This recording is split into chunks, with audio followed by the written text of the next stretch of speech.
Some absolutely outrageous news hitting my radar today. Obama judge issues a preemptive order preventing Kilmar Abrego Garcia from being arrested. Judge Paula Zinnes, if that's how you say the name, I don't even give a shit how to pronounce it, issued a surprise temporary restraining order blocking the Trump administration from taking the so-called Maryland man back into custody. ICE had directed Abrego Garcia to report to its Baltimore office at 8 a.m., prompting his lawyers to file an emergency motion claiming he would be re-detained. Just for reference, too, I want to show you, this is a photo of the judge that made that ruling. I don't think anybody's going to be surprised on the appearance of this judge, an Obama-appointed judge who has decided to make an illegal immigrant unarrestable, essentially. But what I really actually want to do here is I want to point something out that I am sick and tired of dealing with as a Trump voter, as somebody who is a far-right conservative. I am sick and tired of this Trump administration being so cucked when it comes to wielding power and getting results that the American people actually want. I've made several videos on Kilmar Abrego Garcia. I am not going to go over the rap sheet of his criminal history, but he is a proven, without a doubt, wife beater. That's on criminal record. He is essentially a proven illegal immigrant in our country. That's on record. He crossed the border illegally. He's even admitted it before. And yet somehow, despite the fact that, again, the Trump administration controls Congress, the Senate, the Supreme Court, and the executive branch via President Donald Trump himself, somehow the Democrats have managed to overrule the fucking president of the United States. They've managed to not only get Kilmar Abrego Garcia undeported, forcing him out of El Salvador and allowing him back into our country, a criminal wife beater back into our country, possible human trafficker, this guy, back into our country. But now on top of it, they're making him unarrestable? Are you fucking kidding me? In what world is this happening and allowed to happen? This is ridiculous.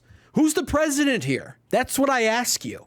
Are you not tired of this yet? Are you not tired as Republican voters being the victims? We're not supposed to be the victims. It sounds whiny and victim-like to even complain about this, but yet, what am I supposed to do? I didn't vote for this.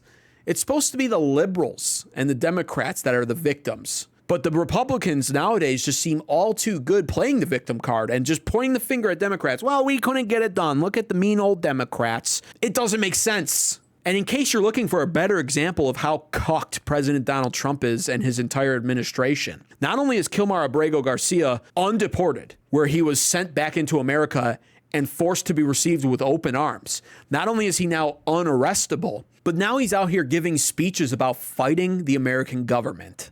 Sobre todas las injusticias que ha hecho este gobierno.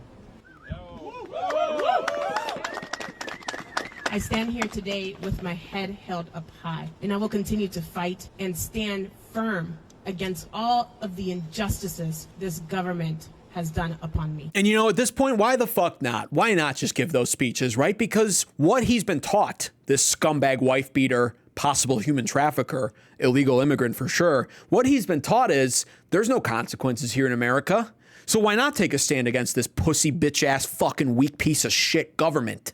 This Trump administration that's cucked beyond belief, cucked to low-level district court judges who they refuse to ignore, who have ultimately no say or power over immigration and over foreign policy, yet somehow always find their way into the spotlight, bossing around President Donald Trump and telling him what he can or cannot do with our U.S. military or with illegal immigrants in our country, invaders in our nation. Why not? Why not go public with this? If I was him, that's what I would do.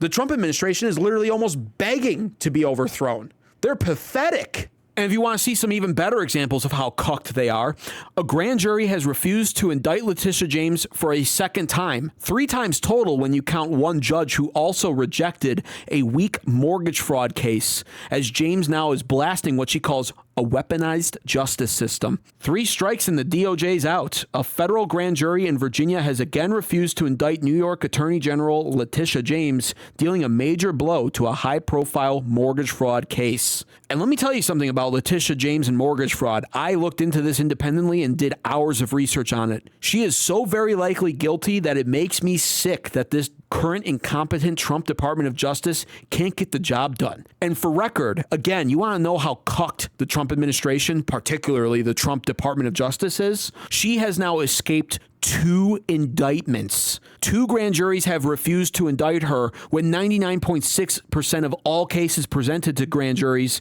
result in an indictment. The chances of the same case being brought to a grand jury twice and failing are 1 in 40,000. This Trump DOJ is literally a joke. And let's not even forget about James Comey. What's going on with that guy? He got to walk in and out of a courthouse of his own accord. Meanwhile, in the Biden regime, Trump administration officials were frog marched in leg shackles and handcuffs and all kinds of bullshit. James Comey, he came and went, pleaded not guilty, case dismissed, no problem. Goodbye, Comey.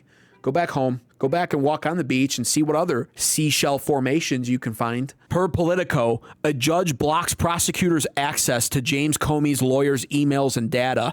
The system is defending Comey, and Pam Bondi is too weak to do anything about it. A court says government's retention and use of law professor Daniel Richman's data appears to have been illegal. A federal judge dealt a setback Saturday to the Trump DOJ's effort to re-indict former FBI Director James Comey, blocking prosecutors' access to key evidence from email accounts and a computer belonging to close Comey friend and attorney Daniel Richmond. And hey, what about Senator Mark Kelly? You know, the leader, basically the face of the Seditious Six, who irresponsibly and dangerously almost created a national security crisis by creating a video with 5 other treasonous Democrats where they implored our U.S. military to use their discretion and disobey potentially unlawful orders from the president, when in fact in the military it is literally stated that all orders handed down by the president to the military are presumed lawful and therefore must be abided by and obeyed, at least initially. Irresponsible. Could have caused a national security crisis. Could still potentially cause that, by the way. You never know with some of the unstable people in the world. Inevitably, some of them breaching our U.S. military. You never know what people are going to do down the road. Just because nothing happened within the first week of his messaging being put out there doesn't mean we won't see anything disastrous occur, likely in part at least, due to the Seditious Six's messaging. What's going on with Mark Kelly here? Is anything happening? Well, Secretary of War Pete Hegseth gave a December 10th deadline for the U.S. military courts to decide what Mark Kelly's fate should be. And as of right now, I've heard nothing. It is now December 12th, and there's nothing. And I did manage to find this article. The Navy apparently has delivered a report to Hegseth on the potential punishment for Senator Mark Kelly over illegal orders. But it doesn't look promising. It was not immediately clear what recommendations were included in the report. A spokesperson for Kelly told CNN in a statement that the senator was never notified or contacted about the Navy secretary delivering a report at Hegseth's request, and reiterated he will not be intimidated by the defense secretary, Pete Hegseth, or by President Donald Trump.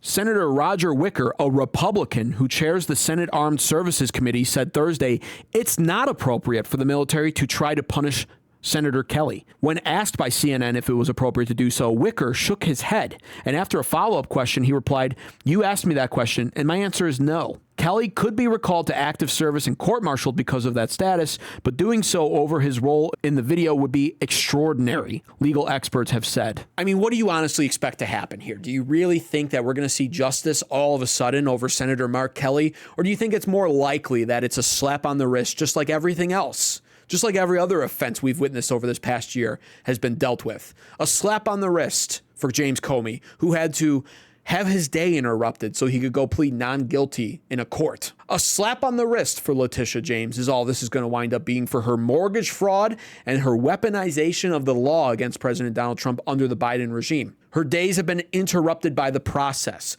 The process is the punishment. Not really. The punishment is the punishment, and it doesn't look like it's going to happen. And I can all but guarantee you that it's going to be pretty much the same thing for Senator Mark Kelly.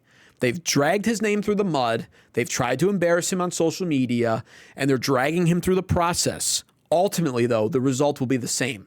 Pretty much nothing.